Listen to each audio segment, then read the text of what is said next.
ফরিদপুর গ্রামে এক পরিবার ছিল। পরিবারের মধ্যে সদস্য সংখ্যা ছিল 4 জন।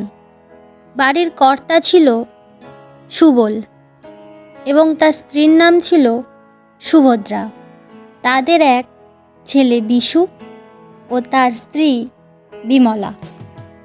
একদিন সকালবেলা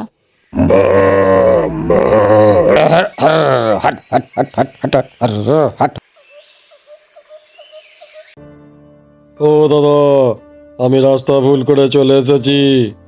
আপনি কি বলতে পারবেন রাকেশের বাড়িটা কোন দিকে? কি বললেন? জোর করে বলুন। এখানে রাকেশের বাড়িটা কোন দিকে বলতে পারবেন? ও, এই কথা আগে বলবেন তো। এই দেখুন, এই গরুটা যে দেখছেন এইটা হচ্ছে আমার, আর এই গরুটা আমার শ্বশুর বাড়ি থেকে দিয়েছে। হায় দেখো, এ আবার কালা নাকি?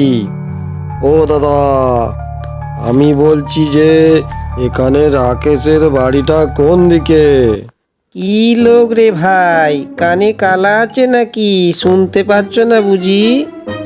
আমি তোমাকে বললাম এই গরুটা আমার, আর এই গরুটা আমার শ্বশুর বাড়ি থেকে দিয়েছে।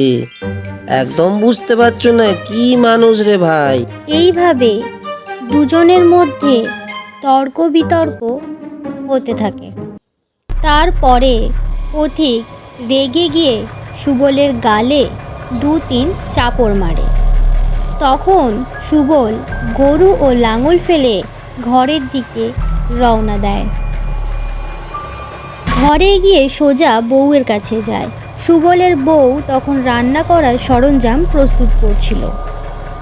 হ্যাঁ গো, তোমার বাবা কি এমন একটা গরু দিয়ে গেল যে লোককে যখন আমি বলতে গেলাম সেই লোকটা ধরে আমাকে মারলো?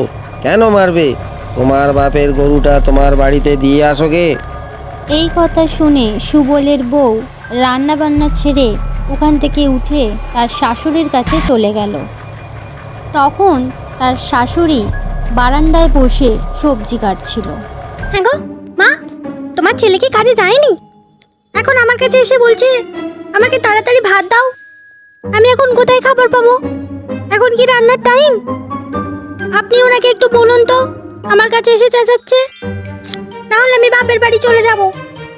এই কথা শুনে শাশুড়ি সবজি কাটা ফেলে ওখান থেকে উঠে পড়ে তার বরের কাছে সোজা চলে যায়। তখন তার বর ঘরের মধ্যে বসে ফল খাচ্ছিল। হ্যাঁ গো, তো বৌমা কি একেল গানে মাথা খেয়ে বসে আছে? ও কি বাড়িতে এসে গিন্নি হয়ে গেছে? ও কেন আমাকে হুকুম করবে? আমি কি কিছু জানি না? আমি সবজি ভালো কাটি কি খারাপ কাটি? ও বলার কে? ও আমাকে হুকুম করবে কেন? তুমি কি কিছু বলবে না? বলো। তুই কেন এত চেঁচাচ্ছিস? আমি কি কালা? ঘরে কি আর ফল নেই?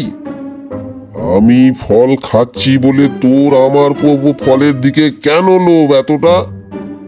একটা ফল খেয়েছি বলে আর কি ফল নেই? যা, ঘরের মধ্যে ফল আছে, খেয়ে যা। এইভাবে 4 জনের মধ্যে রোজ ঝগড়া কলহ লেগে থাকে।